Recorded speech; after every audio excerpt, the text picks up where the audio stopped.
નમસ્કાર, હું રાજ. આપ જોઈ રહ્યા છો સ્પાર્ક ટુડે ન્યૂઝ. બોડેલી નગરપાલિકાની ચૂંટણી પહેલા જ ભાજપના ઉમેદવારો બિનહરીફ વિજેતા થતા કાર્યકરોમાં ખુશીનો માહોલ જોવા મળી રહ્યો છે.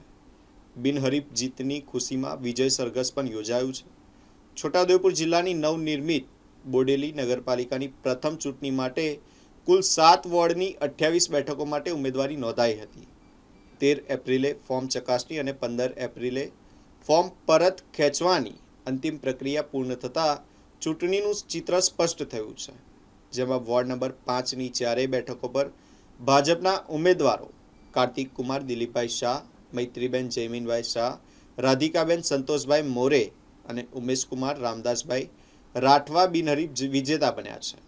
તેમજ વોર્ડ નંબર 2માં ગંગાબેન વિઠ્ઠલભાઈ રાઠવા અને વોર્ડ નંબર 7માં સલમાબાનુ ઝિયાઉદ્દીન મંસૂરી પણ બિનહરીફ વિજેતા બન્યા છે. આ રીતે કુલ 6 ઉમેદવારો મતદાન પહેલા જ બિનહરીફ વિજેતા થતા ભાજપમાં આનંદની લાગણી છવાઈ ગઈ છે.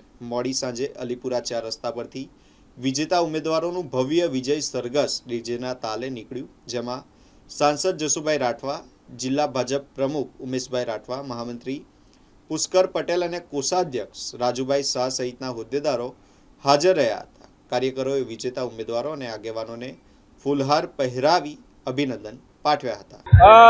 ગુજરાતની અંદર સ્થાનિક સ્વરાજ્યની ચૂંટણી યોજાઈ રહી છે અને ત્યારે આ ગુજરાતની અંદર મહાનગરપાલિકા, નગરપાલિકા, જિલ્લા પંચાયત અને તાલુકા પંચાયતની ચૂંટણીઓની અંદર છોટાઉદેપુર જિલ્લામાં જે નવી બોડેલી નગરપાલિકા અસ્તિત્વમાં આવી, આ પાલિકાની અંદર 5 ગ્રામ પંચાયતોનો સમાવેશ કરવામાં આવ્યો અને પ્રથમ નગરપાલિકાની ચૂંટણી આવી ત્યારે આ બોડેલીની અંદર 6 જેટલા સભ્યો બિનહરીફ થયા છે.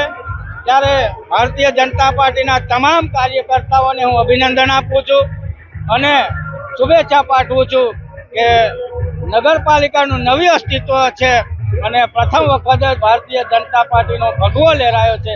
ત્યારે ફરીથી સૌને ખૂબ ખૂબ શુભેચ્છાઓ.